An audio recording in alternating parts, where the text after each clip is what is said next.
ofrezco este sacrificio personal para que Mariano Rajoy sea el próximo presidente del Gobierno, para que el Partido Popular gobierne España y para que España sea esa gran nación que los españoles queremos.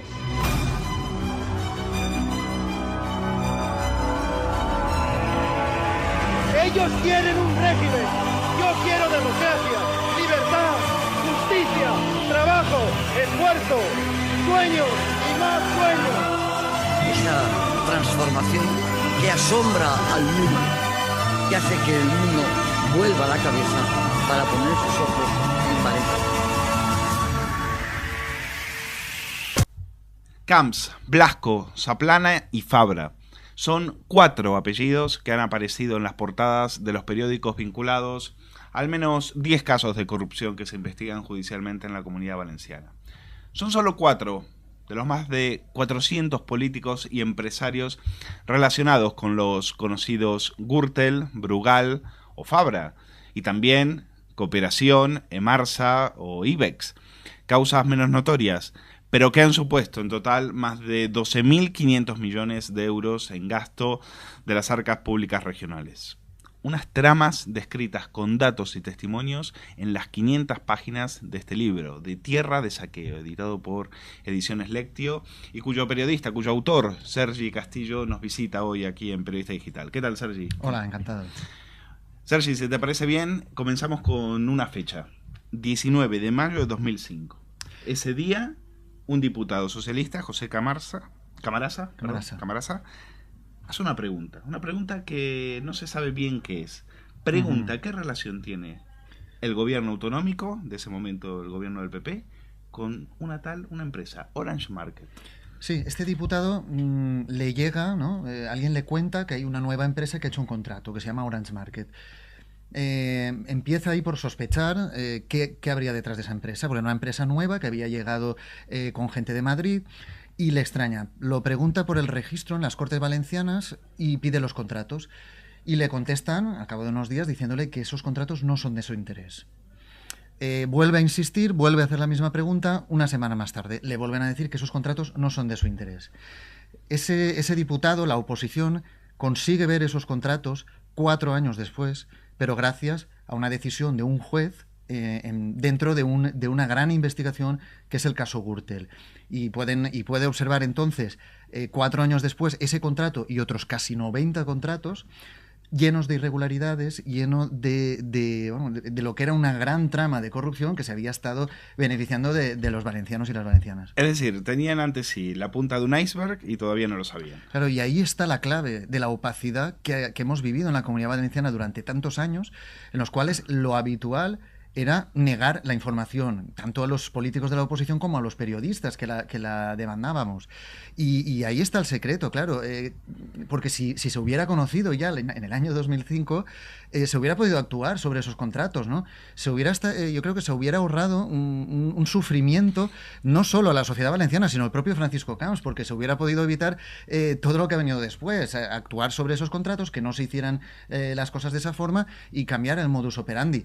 Lamentablemente no se hizo y esta es la consecuencia en la que estamos en estos momentos. Pero Sergi, lo que estaba pasando en la Comunidad Valenciana no era ni más ni menos que era una trama que había comenzado en Madrid y en Galicia y que por causas que ya nos explicarás se traslada a Valencia y ese traslado tiene un nombre propio que es Álvaro Pérez el Bigote. Álvaro Pérez el Bigotes es un personaje peculiar y es fundamental para entender la trama, porque llega un momento que aparece en la documentación que se incauta la trama Gürtel, una anotación de Francisco Correa donde pone Álvaro Pérez que se vaya para allá. Es el año 2004 cuando el Partido Popular pierde las elecciones nacionales y se quedan sin negocio en Madrid, porque no tienen las administraciones, ya no las controlan, y entonces es cuando abren esta delegación, en la Comunidad Valenciana, y empiezan a trabajar allí.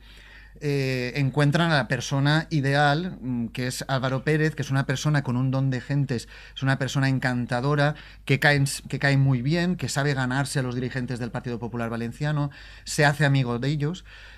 hasta el punto de que se convierte en una persona que entra y sale de casa de Camps, de casa de la calle Quart, donde está la sede del Partido Popular en Valencia, y bueno, la conversación de amiguito del alma, te quiero un huevo, ¿no? Es el símbolo de, exacto, de cómo llegaron a ser prácticamente familia. La conversación esa se captó el día de Nochebuena a las 9 de la noche. ¿Quién llama a una persona el día de Nochebuena, a la hora de la cena, con la mesa puesta para decirle amigo, te quiero un huevo? Es una persona con una gran relación con Francisco Camps. Y eso explica todo lo que ha sido una estructura, cómo se arraigó, cómo estos 90 contratos de los que hablaba, 16 millones de euros de dinero público, pues ha alcanzado prácticamente todas las consellerías, toda la administración valenciana, Diputación de Castellón, Radio Televisión Valenciana, y funcionó a nivel global, no era un hecho aislado, ¿no? Como en un principio se nos trataba de hacer ver, ¿no? Y total, son 3 trajes. ¿Quién se vende por 3 trajes? No hablábamos de 3 trajes como al final se ha demostrado. Ahora en este momento hay 70 imputados en las 6 piezas de Gürtel en el TSJ valenciano. Era algo generalizado y yo creo que al final se está viendo a dónde hemos llegado, ¿no? O sea que lo que nos cuentas es que esos 3 trajes eran simplemente los hilos de una mala costura de un traje muchísimo más grande que era un entramado a nivel industrial, ¿no? Efectivamente, y yo creo que aquí sí que la estrategia judicial de Camps fue excelente, ¿no? Y tuvo muy buen resultado al separar lo que era la causa de los trajes del resto de Gürtel, porque claro, el resto de Gürtel era la presunta financiación del PP valenciano. Si todo iba junto, lo tenía muy difícil. La suerte que tuvo... ¿no? Hay un juez que le hace ese favor, ¿no es Flors? Sí, ahí tuvo una intervención importantísima, muy destacada.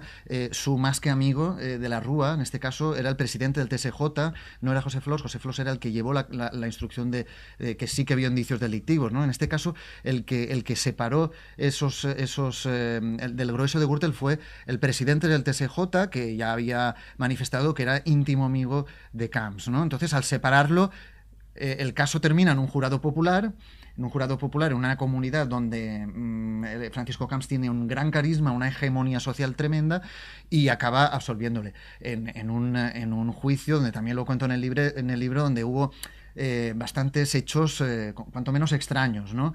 Pero bueno, es verdad que lo absuelve, pero es que faltaba el resto, y el resto es lo realmente importante, que es la presunta financiación irregular del Partido Popular y todos los contratos irregulares que se estuvieron tramitando durante aquella época. Estamos casi llegando al final de la historia del libro y sin embargo en Tierra de Saqueo es mucho más que la trama valenciana de Gürtel, es una historia de la política valenciana de los tiempos ya de Zaplana, porque si mal no recuerdo el tema de financiación ilegal ya aparece en el caso Naseiro, caso cuyo lugar de nacimiento es precisamente es Valencia y que no acabó con la carrera política de Zaplana por los pelos.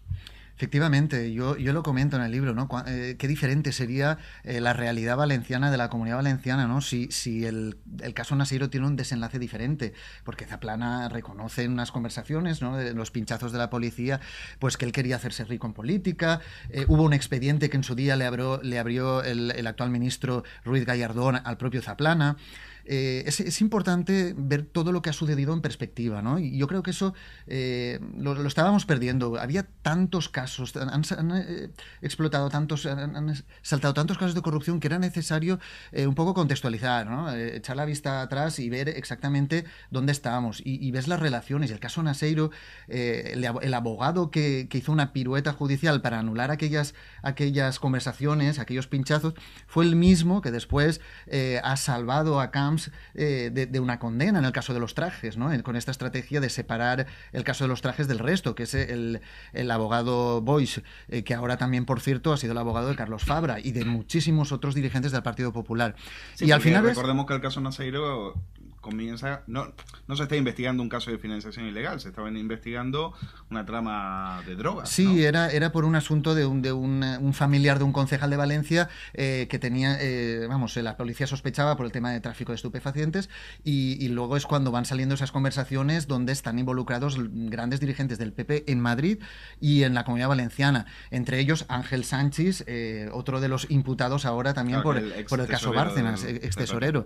Y bueno, es yo creo que una de las cosas que más me ha sorprendido a la hora de hacer este trabajo ha sido encontrar esas relaciones, de cómo todos los casos de corrupción están prácticamente unidos entre sí, porque son las mismas personas, los mismos abogados, los mismos empresarios, pero no solo a nivel temporal ahora, sino también con el tiempo, ¿no? Con el paso del tiempo, porque si retrocedes ves que son los mismos del caso Naseiro, que se repiten, y no solo en Valencia, sino que son las mismas tramas las que operan en Madrid, en las Islas Baleares, incluso ramificaciones en Cataluña. Yo creo que eso ha sido para mí lo más sorprendente, ¿no? Cómo todo es una gran red, una inmensa red donde empiezas a hacer relaciones y te he de reconocer que la principal dificultad era ordenar tantísima información para que el lector pudiera avanzar en la lectura de forma amena y distendida, porque claro, es un asunto bastante farragoso. Y la verdad que yo creo que ese objetivo lo logras en el libro, porque es un libro que se lee prácticamente como una novela, y es verdad que, claro, has tenido que, ya son más de 500 páginas, porque casos de corrupción había muchos. Hablemos del Camps anterior a Orange Market, a Gürtel. Un Camps que estaba en la cúspide de su poder, un Camps intocable, un Camps querido, y un Camps que apelaba al regionalismo, al somos los mejores, para neutralizar cualquier tipo de discurso de la oposición, ¿no?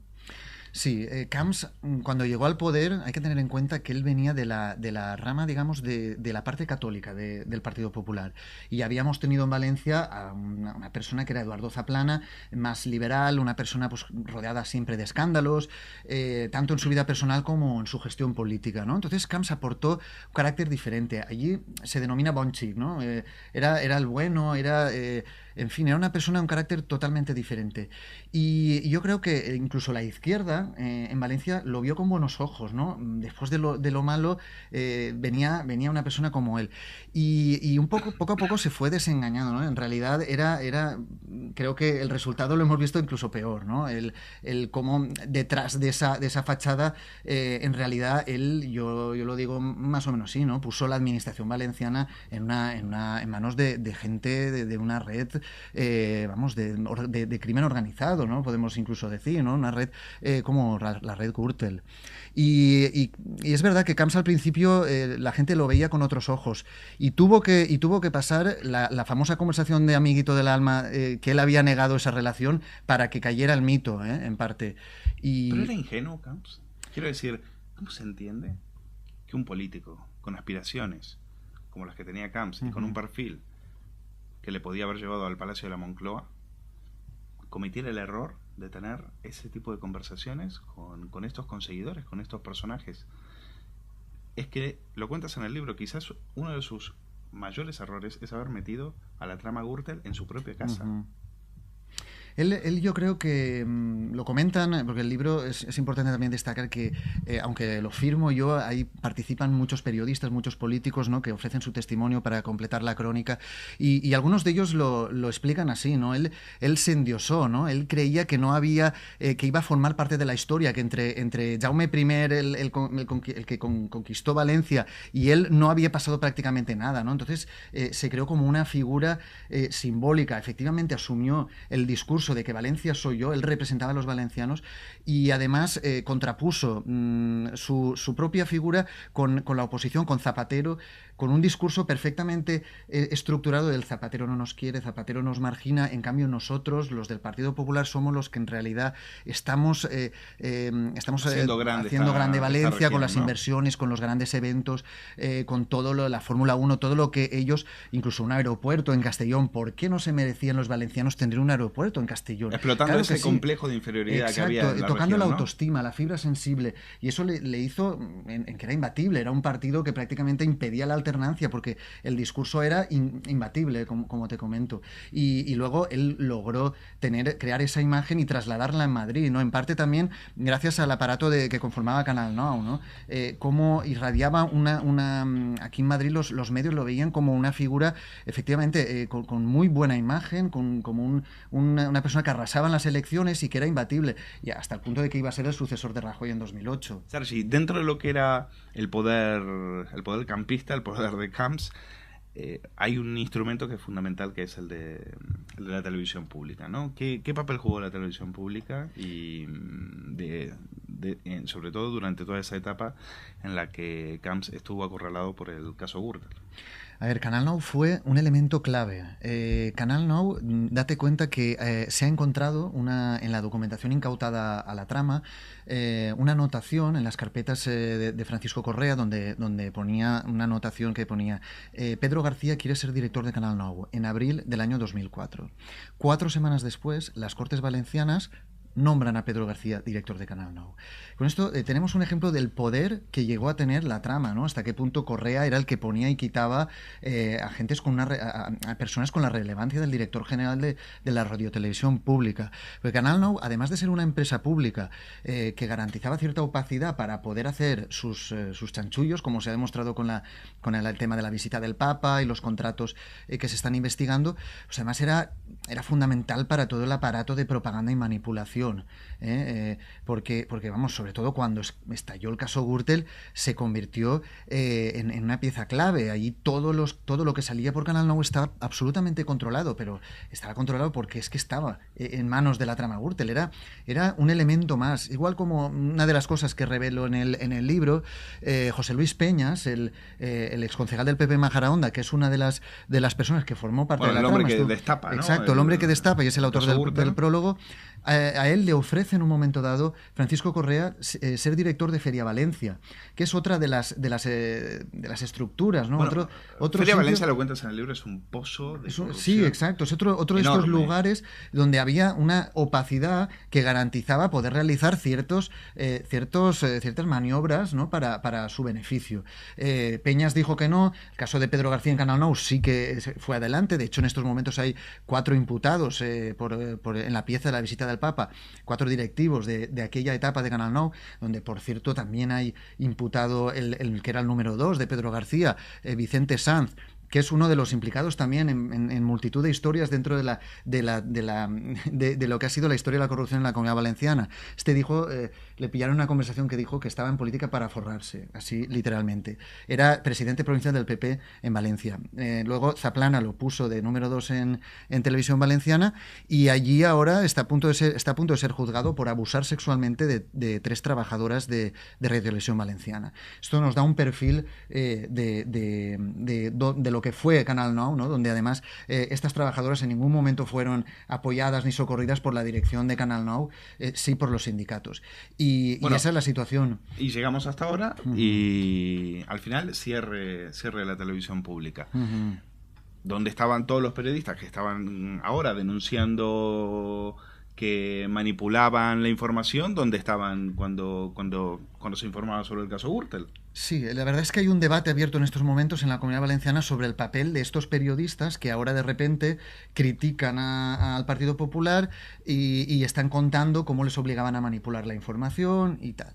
Entonces, es cierto que sí que hubo denuncias por parte de una parte de los trabajadores durante todos los años en los que se manipuló. Esta gente fue apartada inmediatamente de los puestos clave, fue trasladada al segundo canal o a hacer temas de medio ambiente o de otros temas que no pudieran tener, que no necesitaran, que no tuvieran relevancia política. Exacto. Pero sí que ha sorprendido que ahora los que eran la imagen de Canal Nou, la imagen del régimen del Partido Popular, han salido a criticar y a contar lo que les obligaban a hacer. Y bueno, aquí hay una reflexión abierta. Yo soy de los que opina que, aunque sea a última hora y tarde, pues está bien que lo reconozcan y que lo cuenten en público. Hay muchos compañeros periodistas que consideran que es un discurso hipócrita porque ellos han estado en ese juego, ellos han participado. No sé, yo creo que aunque sea a última hora está bien que la gente conozca lo que ha pasado en Canal Nou, lo que había dentro, cómo les ordenaban y les llamaban desde Presidencia de la Generalitat para dictarles las noticias que tenían que contar cada informativo, porque creo que ha sido muy grave la utilización que se ha hecho de este... Han sido a muchos de ellos muy obedientes en cumplir todas esas directivas. Y cuanto más obediente, ¿no? Mejor cargo, más responsabilidad y más presencia tenían en los informativos. Entonces, pues eso es lo lamentable. No es extraño que ahora estén tan molestos con el cierre. Es importante, Luis, si me permites, destacar cómo Canal Nou fue una de esas esas empresas, hay multitud de fundaciones, empresas públicas que utilizó el Partido Popular para colocar a gente afín.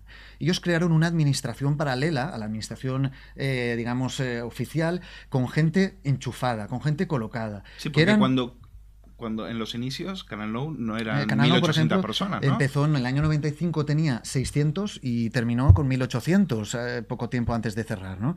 Pero igual como Canal Nou hay multitud de empresas donde el PP colocó a gente afín. Esa gente era un voto cautivo. Es otro de los secretos del PP para ganar las elecciones, ¿no? Que la gente dice, ¿cómo puede ser que controlaran, que el PP sacara esos resultados? Estamos hablando solo en estas empresas de ámbito regional de 12.000 personas. Habría que sumar ayuntamientos, diputaciones y estas personas multiplicarlas por sus familiares y sus amigos, que es un voto cautivo. Hay conversaciones que yo también relato en el libro de Carlos Fabra, el expresidente de la Diputación de Castellón. En un mitin le cogieron infraganti un micro que alguien grabó y dijo, y estaba contándolo, no sé a cuánta gente he colocado en el hospital de tal, y él lo decía, es un voto cautivo. Luego la alcaldesa... Y son favores. Son favores que se deben, por supuesto. supuesto. Se cobraría. Y ellos son conscientes. La alcaldesa de Alicante, actualmente imputada en varias causas por Brugal, también intentó, y le han pillado en conversaciones, colocar a gente afín a través de la empresa de Enrique Ortiz, su amigo, uno de los imputados por el caso Gürtel. Esas redes, era una administración paralela, era un voto cautivo que también ha propiciado esas grandes victorias del Partido Popular. ¿Y qué hizo la oposición en todos esos años? Porque en tu libro desfilan muchos políticos socialistas contando lo que fueron esos años, pero también hay una idea que campa en las páginas de tu libro, y es que la izquierda no hizo lo correcto. La izquierda, por el contrario, la izquierda fortaleció a Camps. Sí, yo creo que ahora, después de todo lo que ha pasado, ¿no? Hay que hacer autocrítica y hay que hacer crítica de muchos sectores sociales, ¿no? Y la oposición muchas veces no estuvo a la altura. Hay que recordar que en el año 2007, por ejemplo, Compromís se presentó con una coalición formada por el Bloc, la parte nacionalista, y Esquerra Unida, y estuvieron durante mucho tiempo en batallas internas, en luchas cañitas entre ellos por quién era el portavoz. El Partido Socialista es conocido las décadas que lleva ya en luchas internas. Entonces, hay que hacer una reflexión sobre si estuvieron en su papel. Y luego, también hay que decir que sí que hubo gente que sí estuvo acertada. Hemos hablado del diputado José Camarasa, que estaba en la oposición y pidió contratos. Como él, otros muchos diputados que estaban en la oposición cobrando por ello y haciendo, se supone que la labor de fiscalización que no les dejaban hacer, porque por desgracia, como hemos visto, a Camarasa no le contestaban. A día de hoy, hay que decir que todavía no sabemos, por ejemplo, nadie ha visto el contrato de la Fórmula 1 que firmó Camps con Ecclestone. Hay muchos contratos que, amparados bajo el criterio de confidencialidad, ¿no? se dice que esos contratos no son públicos. Y entonces la oposición, que le estamos pagando un sueldo para que controle, no puede controlar. Te voy a contar otra anécdota, ¿no? Hay una diputada, en este caso Marina Albiol, de Izquierda Unida, que cuando consiguió que le dieran permiso para ver los contratos de Calatrava, pues pudo ir a una sala pequeñita, encerrada, con los contratos y con 2 personas de seguridad vigilando lo que hacía.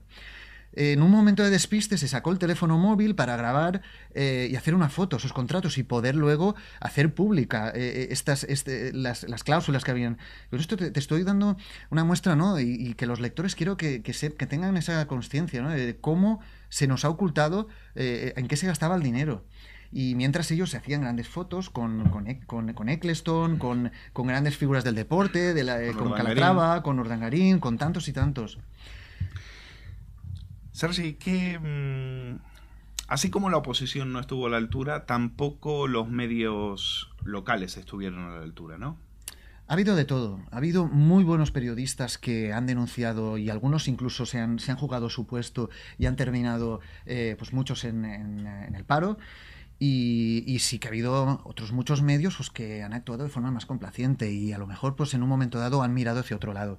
Yo he hablado con muchos periodistas, con responsables de varios medios y lo han reconocido. Es verdad que en la Comunidad Valenciana pues hubo un tiempo en el que se vivía muy bien y no se prestó la atención que se debía haber prestado a algunas cosas, ¿no? Lo cuentan ahí, esos montajes que hacía el Partido Popular todos los fines de semana con actos, la Plaza de Toros, en la feria, grandes mítines. Ese dinero, ¿de dónde salía, no? Había que haberlo visto y nadie se preocupó probablemente en ese momento. Nadie quiso preocuparse. Nadie quiso. Porque el caso... Todo esto fue conocido a nivel nacional, por medios como El Mundo como El País. Efectivamente, ha sido crucial que los medios de Madrid se hicieran eco y pudiera salir del ámbito autonómico valenciano estas denuncias, ¿no? Porque es verdad que allí había una situación muy cerrada donde el Partido Popular controlaba prácticamente todo. Y ha sido crucial la labor que ha hecho fundamentalmente El País, el periódico El Mundo y la cadena SER. Y eso hay que reconocerlo. Este es un aeropuerto para las personas. ¿Te gusta el aeropuerto del abuelo? Sí. Hijo de puta. Pues no sé, me llevo bastante. Per favor, te lo manejas. El president del metro continua reclamant la nostra atenció informativa.